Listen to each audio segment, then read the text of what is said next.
primera edición del podcast Error 404, un podcast donde desmitificamos el cumplimiento normativo en un lenguaje fácil, sencillo, entendible y sobre todo con casos reales, prácticos de diferentes organizaciones y de la vida diaria, no solamente en Venezuela, sino de otros países. Mi nombre es Andrea García, abogada especialista en Derecho Corporativo y en Compliance. ¿Cómo están? Pues mi nombre es Luis Mejía Sarmiento, soy abogado, especialista en Derecho Corporativo y Derecho Financiero y trabajo en el área de cumplimiento normativo. Gracias por la invitación y bueno, aquí estamos. Vamos a hablar un poco sobre el cumplimiento normativo. Acá en Venezuela utilizamos el término compliance, cumplimiento normativo, y ciertamente cuando hablamos de compliance es un término anglosajón que trata de englobar no solamente ese tema del cumplimiento de las leyes, el cumplimiento de normas, sino que también va un poco más allá de ese proceso, control interno que tiene la organización, de la ética y la transparencia para la realización de negocios. Negocios más éticos, más transparentes, que posicionan a las empresas desde otro nivel, otro estatus, y que permite precisamente eso que todos queremos, relacionarnos con personas que tengan nuestros mismos valores, no solamente como personas o como individuos, sino también dentro de las organizaciones. No sé qué opinas tú, Luis. Fíjate lo siguiente, yo creo que uno de los elementos fundamentales del cumplimiento, compliance, tiene que ver con la fidelización. En el momento en que tú te conviertes en una empresa con un cumplimiento positivo, definitivamente eso indica a los consumidores, a los usuarios, que tiene la posibilidad de entablar negocios con alguien que puede tener una visión de futuro distinta. Porque al darse cuenta de cómo va hilando las necesidades de la comunidad con las necesidades tuyas de la empresa, logras llegar a la conclusión que esa particular forma de hacer negocios te va a ayudar a cooperar no solamente con tu compra, con tus necesidades como consumidor, sino también con el medio ambiente en el cual estás desarrollándote.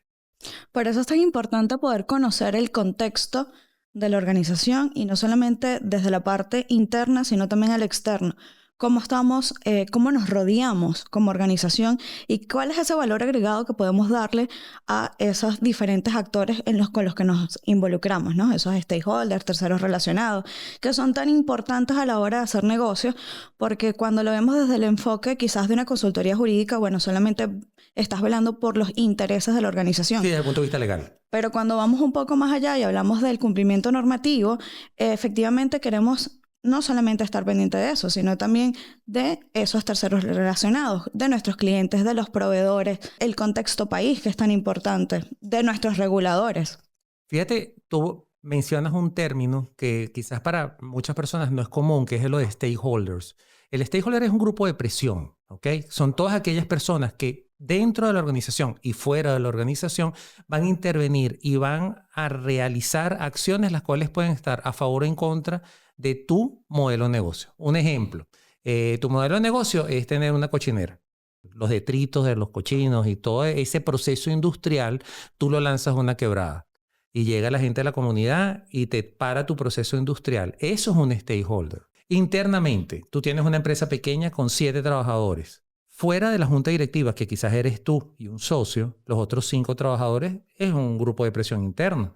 Porque si llega un momento donde tú no cumples con aspectos fundamentales del compliance, como puede ser cumplimiento normativo, pago del seguro social, por decirte algo, va a llegar un momento donde esos trabajadores se van a convertir en un grupo de presión que puede llegar a paralizar las actividades de la empresa. Cualquier sociedad de comercio, cualquier empresa, sea muy pequeña como sea gigantesca, necesita, tal como tú le decías, cumplir la normativa. Claro, porque también hay que entender que un empleado es un cliente interno dentro de la organización y efectivamente siempre hay que tomarlo en consideración, porque si no, empezamos a tener ese tipo de situaciones donde vamos a tener roces, donde vamos a tener incluso paralizaciones de operaciones, y es importante tomar en cuenta todas esas aristas dentro de la organización para que funcione de la mejor manera. Yo estoy de acuerdo contigo. Yo creo que uno de los fundamentos, particularmente para nosotros en Venezuela, es lo que tiene que ver con lo que llamamos derecho duro. Pero también podemos verlo desde el otro punto de vista, que es el punto de vista de derecho blando, que son todas aquellas cosas las cuales tú en tu empresa haces que están más allá de la regulación legal. Por ejemplo, tengo que pagar 15 días de vacaciones. Ah, no, bueno, yo voy a pagar 30 días de vacaciones.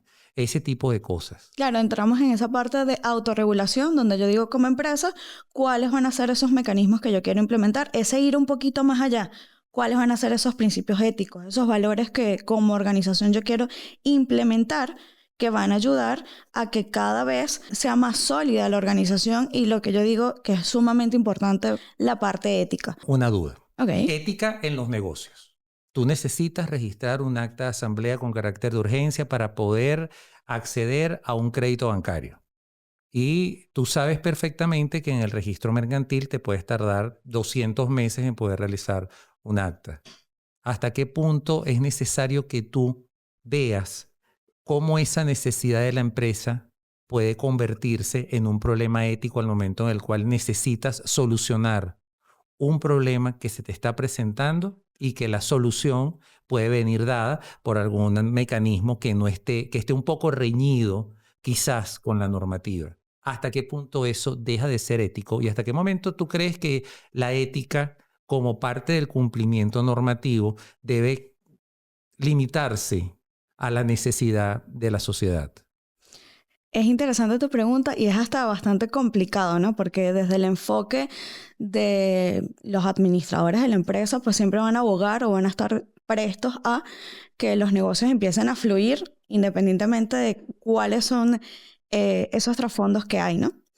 Entonces, depende mucho de la organización y depende mucho de cuáles son esos valores éticos. He tenido la oportunidad de estar en empresas o en organizaciones donde prevalece o es para ellos mucho más importante quizás a veces poner en pausa esos procedimientos y esperar el término reglamentario o lo que se tenga que tardar a incurrir en otros hechos que para ellos vayan en contra de su normativa.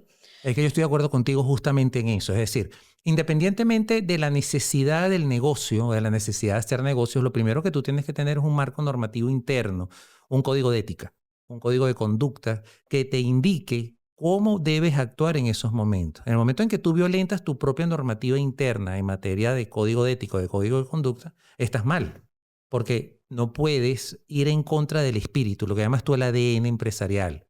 Mi empresa se va a basar en principios de ética.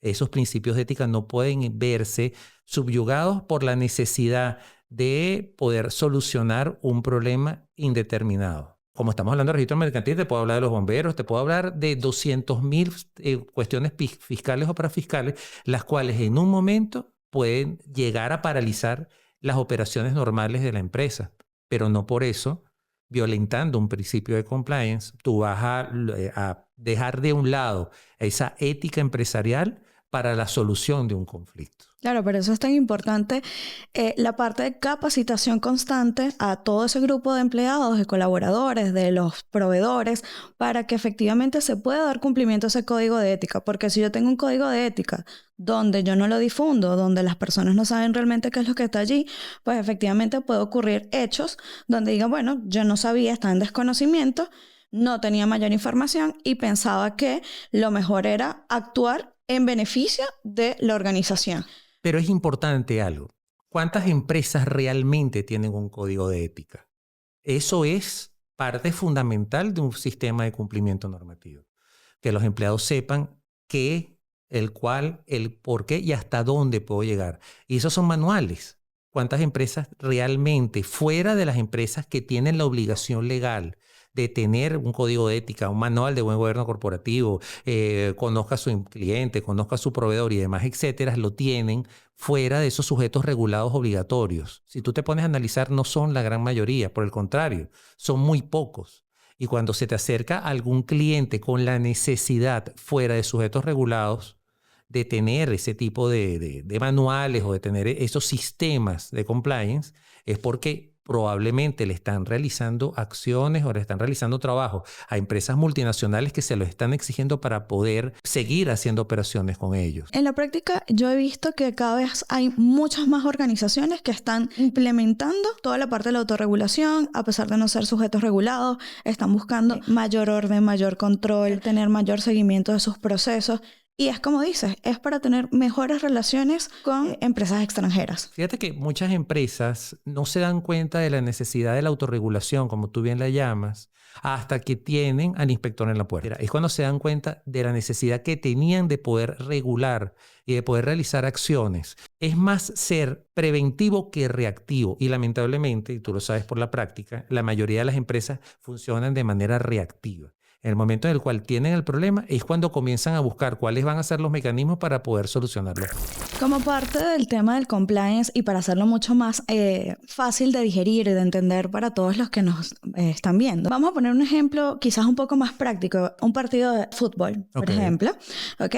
Y si no tenemos árbitro y no estamos con las reglas del juego claras, pues eso se va a convertir en un caos. Entonces yo creo que en la parte del árbitro hace esa función de compliance dentro de la cancha. Y no solamente sin árbitro. En los partidos de fútbol debe existir un cumplimiento en materia de seguridad para evitar que el público entre al campo de juego al hinchar al árbitro por una decisión que no les gustó.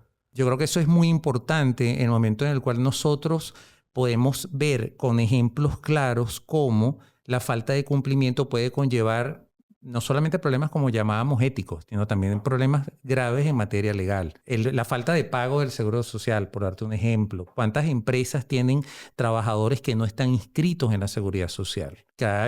Ojo, yo esa materia realmente muy poco, pero tengo entendido que las multas son de 300 euros por cada trabajador que no esté dentro del sistema o algo por el estilo. Es decir, al final te vas a dar cuenta que te sale hasta más barato desde el punto de vista netamente económico para nuestros amigos economistas y contadores que están pendientes de cómo ir bajando los costos asociados, tener sistemas de cumplimiento.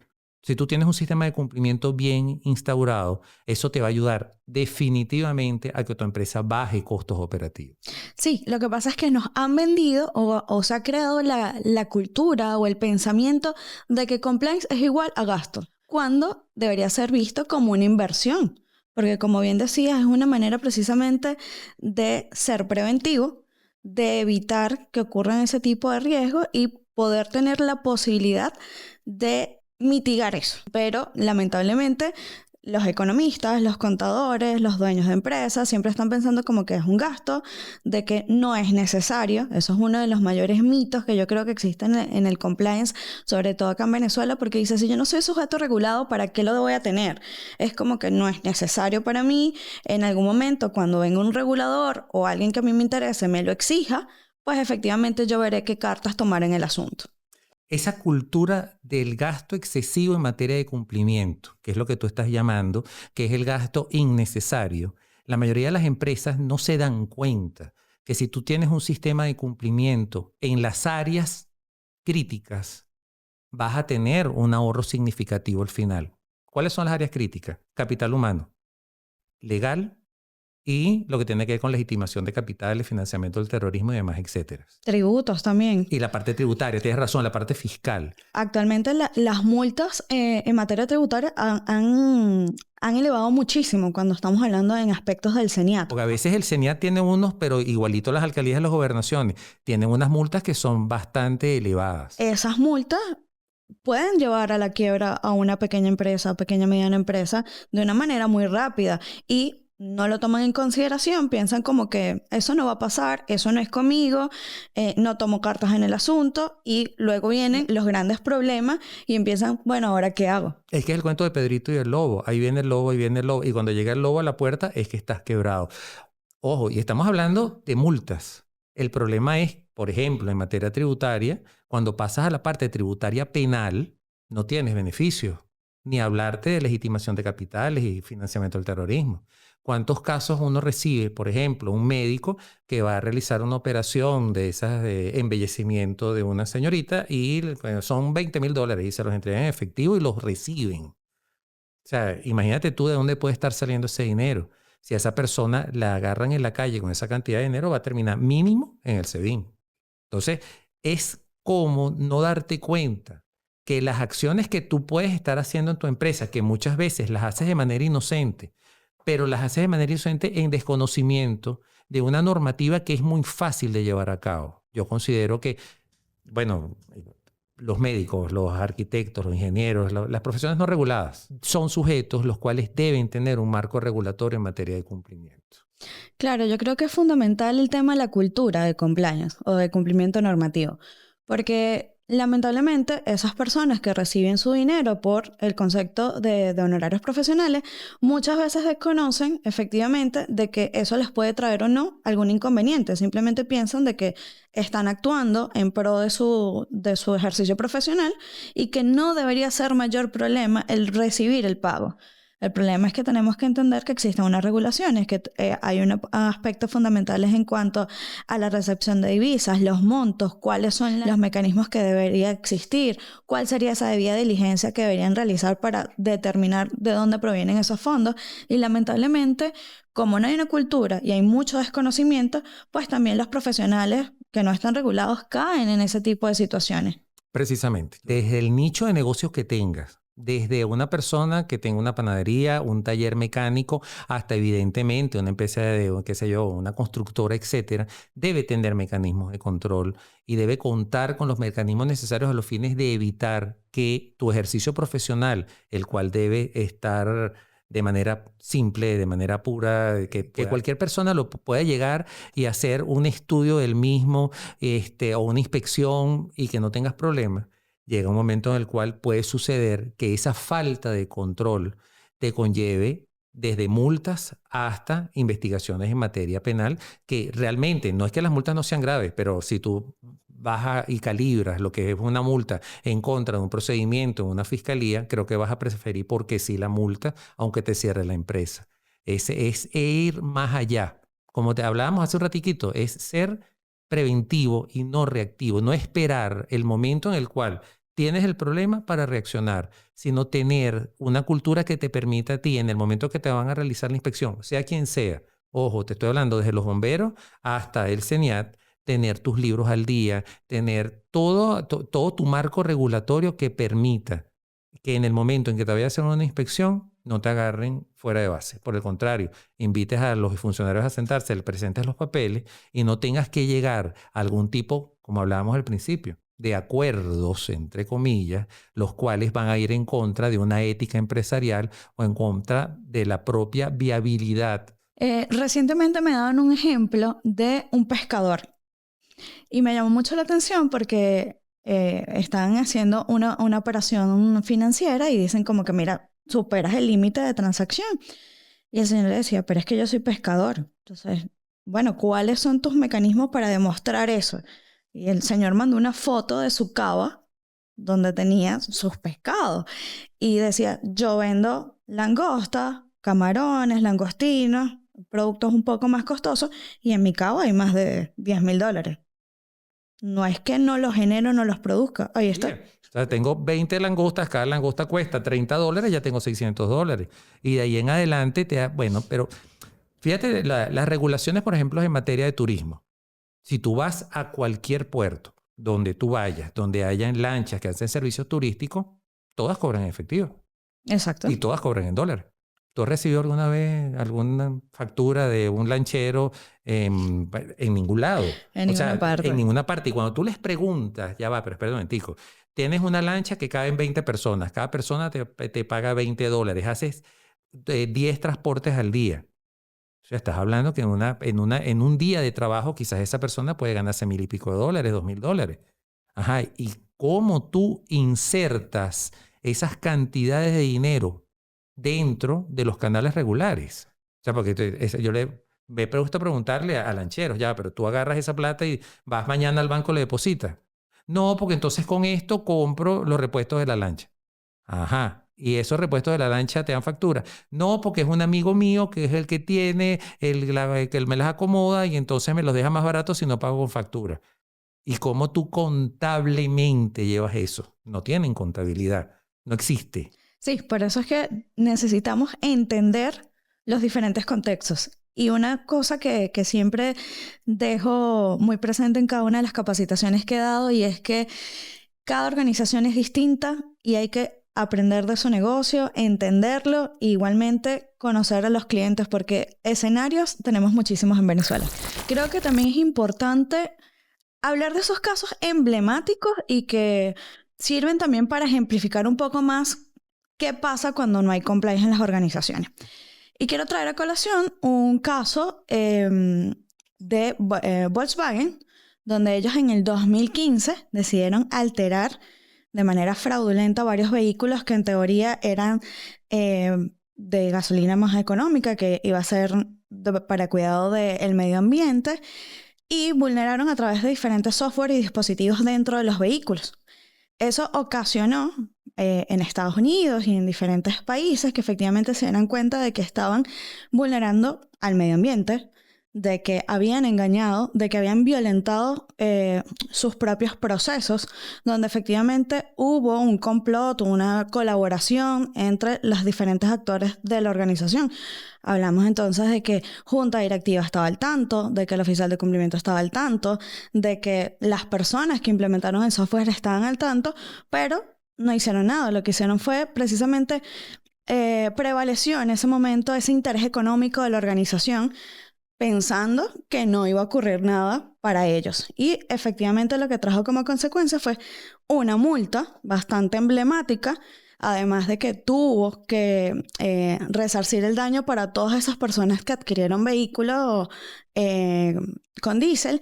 Y en la bolsa de Frankfurt tuvieron un declive del 20% de sus acciones en tan solo 24 horas. O sea, estamos hablando de que el impacto de no tener claros los procesos, de vulnerarlos, de no tener el cumplimiento normativo claro dentro de la organización, efectivamente afecta. Y para el que está del otro lado, el que es efectivamente el cliente, quizás dice, bueno, pero ellos son los que están perdiendo dinero.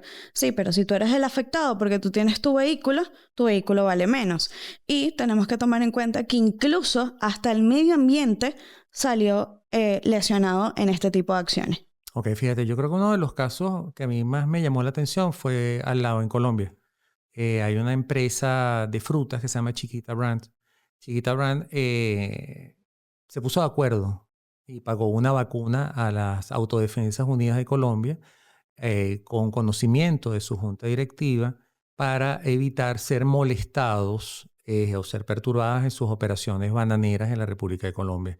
Esto conllevó posteriormente una investigación, creo que hasta el gobierno federal le colocó una multa, pero podemos ver cómo lo que hablamos desde el comienzo, cómo la falta de ética empresarial puede conllevar la toma de decisiones que comprometen la viabilidad de la empresa. Ojo, en el caso de Volkswagen, en el caso de Chiquita, ellas siguen trabajando y en muchos casos la condena fue moral, pero estamos hablando de grandes corporaciones que realmente tienen el músculo financiero para poder soportar ese tipo de situaciones. Ahora bien, una empresa pequeña en la cual caiga en un tipo de conducta ilegal o antiética puede conllevarle, como ya lo habías mencionado tú, la quiebra o el cierre de la empresa. Entonces es necesario que nosotros entendamos y podamos hacerle entender a las personas que nos escuchan que definitivamente tener mecanismos de control interno y en muchos casos mecanismos de control externo por parte de empresas de auditoría que puedan realizar controles a los procesos, controles a los números, etcétera, puede realizar y puede hacer, que nuestra empresa continúe creciendo. Yo creo que es importante el tema del control interno, es importante también el tema del control externo, los stakeholders, así como el tema de la autorregulación que tú has mencionado en varias ocasiones. Hay una frase interesante que dice Paul McNulty que si crees que el compliance es caro, prueba a no tenerlo. Yo creo que ese es el mejor ejemplo de que si no estás claro de que necesitas tener compliance en tu organización, de que necesitas apostar por la autorregulación, de que necesitas hacer negocios éticos, transparentes, que te permitan relacionarte de una mejor manera, pues efectivamente en algún punto vas a obtener este tipo de acciones indeseadas dentro de la organización. Estoy de acuerdo contigo totalmente. Yo creo que en el desarrollo de estas entrevistas que estamos teniendo, de estas conversaciones a futuro, podemos ir haciendo o explicándole cuáles serían los mecanismos y cómo tu empresa, desde la perspectiva que tengas y desde el tamaño que tengas, puedes incluirla en sistemas de cumplimiento que te van a ayudar definitivamente a bajar costos. Porque al final, creo que casi todas las empresas lo que quieren es maximizar ganancias, minimizando costos y riesgos. Y en este momento ya no está de moda esa frase que el último fin de la empresa es generar ganancias.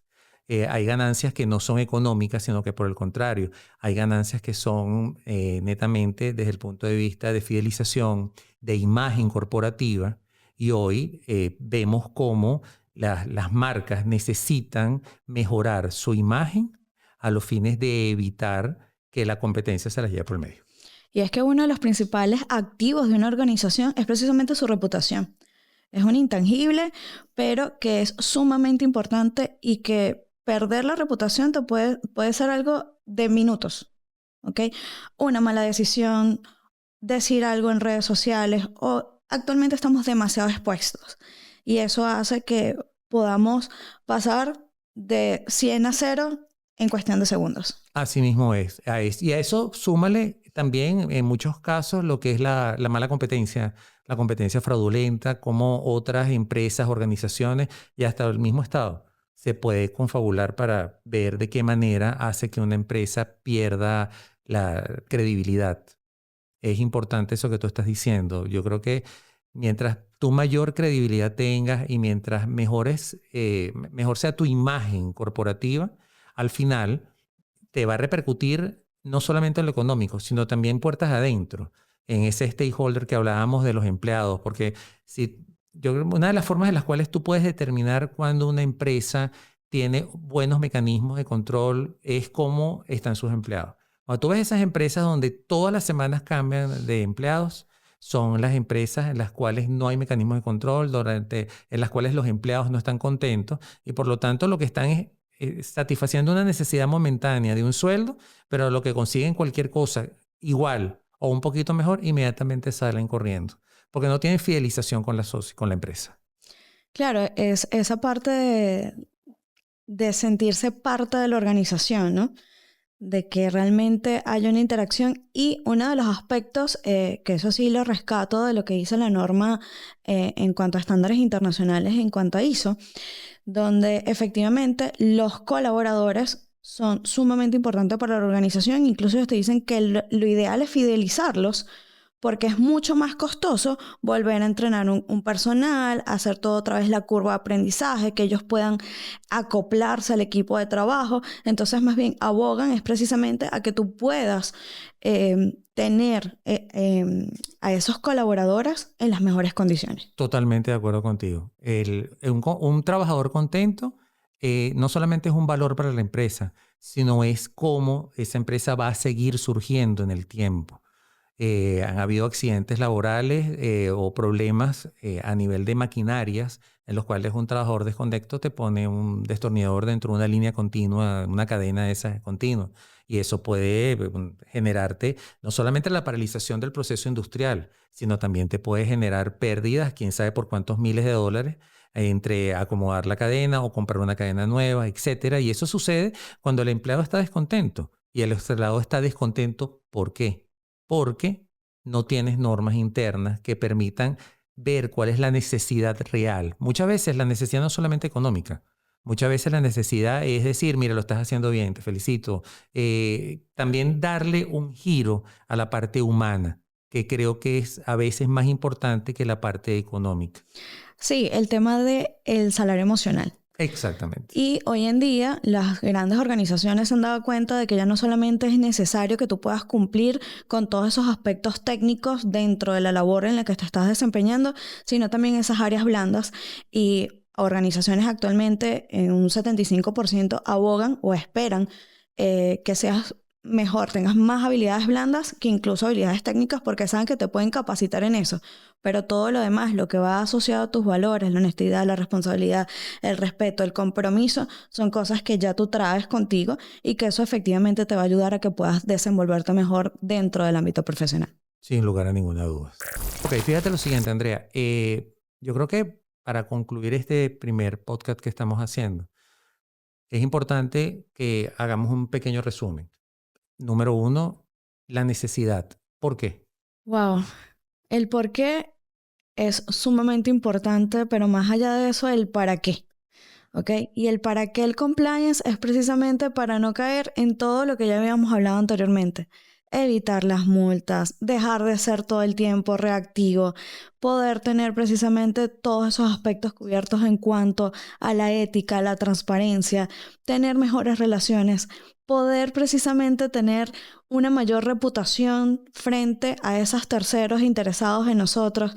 Yo creo que todos esos aspectos son fundamentales de por qué y para qué tener nosotros compliance dentro de la organización y poder también no solamente dejarlo para grandes empresas, sino también entender que aquellas profesionales que no están de alguna manera regulados y que por el ejercicio de su profesión están recibiendo grandes cantidades de dinero, pues efectivamente puedan comenzar a ver por qué necesitan tenerlo, cuáles serían esos mecanismos, y creo que es algo de lo que se tiene que comenzar a hablar. Tú lo has mencionado a lo largo de esta conversación en varias ocasiones. Tú saber hasta dónde puedes llegar, tú saber qué es lo que quieres hacer y cómo eso va a incidir de manera directa en los resultados económicos que tienes. Yo creo que una vez que ya tú entiendes que los sistemas de cumplimiento van a cooperar y van a colaborar con el desarrollo tuyo profesional, desde un emprendimiento, desde una pequeña empresa, desde una gran empresa, es cuando comienzas a entender que realmente esos sistemas van a cooperar contigo. No es un gasto inútil, es una inversión que estás haciendo a futuro. Ojo, tú, el manual de gobierno corporativo, el código de ética, conozca a su empleado y demás, etcétera, lo haces una sola vez. Ya con eso lo que tienes que hacer en el caso es irlos actualizando, ir haciendo tus informes anuales. Pero eso es una inversión que haces una vez.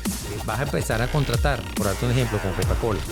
Coca-Cola te va a pedir un marco de regulación. Te va a decir, bueno, mira, explícame cómo es el compliance que tú tienes, cuáles son los sistemas de prevención que tú tienes, anti-laundering, etc.